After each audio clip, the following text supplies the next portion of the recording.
Mamshi, i-review natin to crinkle cheese cake. Dito sa Contis, ha. Mukha kasi siyang masarap. Nakita ko kay, ano ba yun? Kay Mami Kikay, kay Mami daw. Kay Kikay Buba. So, i-slice muna natin mga Mamshi. Para ano kayo i-slice. Pero isang size lang daw to. Tama di? Guys, umiiyak ako. Oo. Kaya umihin na daw. Medyo struggle ang pag-atin. Ayan. Okay, ano natin? Ayan mga Mamshi. Eto na siya. Ayan. Oh my God. Kasi natakam talaga ako dun sa ano niya. Tingnan natin kung talagang masarap. Ang pwede. Wait lang anak ha. Reviews muna natin. Alam mo, excited na mga anak ko. Ayan.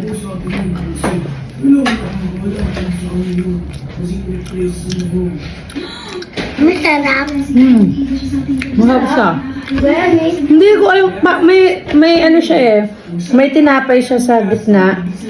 Ano yun? Masarap siya mga Mamshi. Ang pwede. Ah, sorry, natakulban ko na pala. Oh, ito. Masarap to. Matigas kasi siya eh. No. Ang natatakam ako sa inyo, eh. Pila niya yung anak ko natatakam na. Ito. Tapos, tingnan natin yung Cookies. crinkles niya. Hindi, cookies. Harap, Mamshi. Ito nasa baba.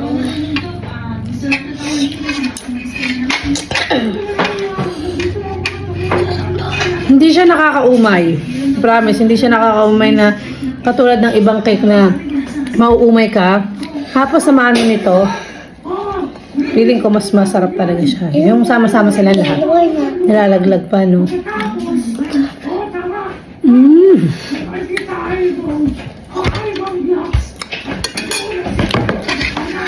Hindi siya nakakaumay, promise. Ang sarap niya. Hindi siya ganun katamis. Compare sa ibang mga cakes na matamis, hindi siya ganun. Try nyo na rin sa konti. Tapos para siyang may mga mani-mani ba yun?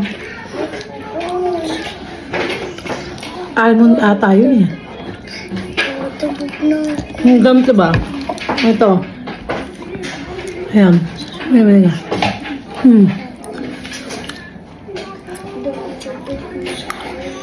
Hindi mga Mamshi. Try niya din to. Ngayon daw mapagsalita. Pag hindi siya nakakaumay, try niya. Ang sarap.